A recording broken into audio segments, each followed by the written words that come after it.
Yan na, magandang umaga, magandang tanghali, magandang hapon mga kaibigan ko dyan, Luzon, Visayas, in Mindanao. Tignan natin itong napakaraming dahon na malalanta. Manipis ang dahon o mahabang dahon na kagayang ito mga kaibigan.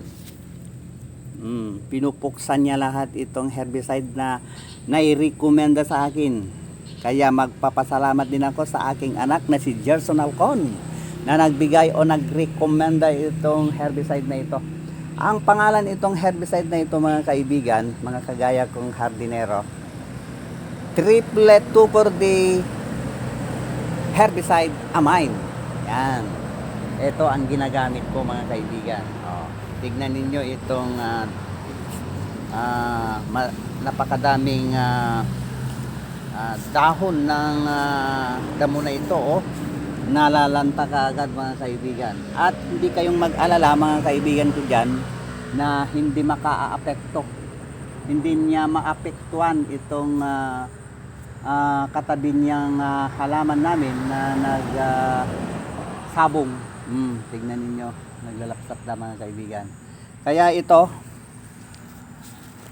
itong sprayer na ginamit ko, 2 liters lang ito.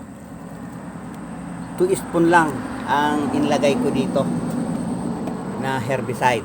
Kasi yung herbicide na yan, napakabisang pangpuksa sa mga damo na tumutubo sa ating mga halaman mga kaibigan ko dyan. Tignan ninyo, mas limago pa.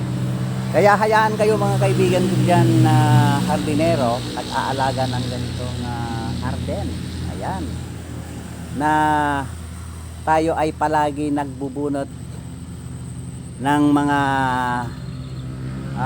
damo. Kapag pagising natin ay magbubunot tayo ng napakaraming damo.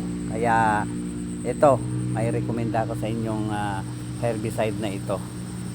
Triplet 2,4-D herbicide amine lang ang solution natin mga kaibigan. Kaya very fresh ngayon ito. Yan, nakaala akong iti solution na ito'y everyday nga panaggabot iti ruruot iti parahangan tayo. Yan, God bless us all. Happy Christmas in advance, Happy New Year mga kaibigan ko dyan.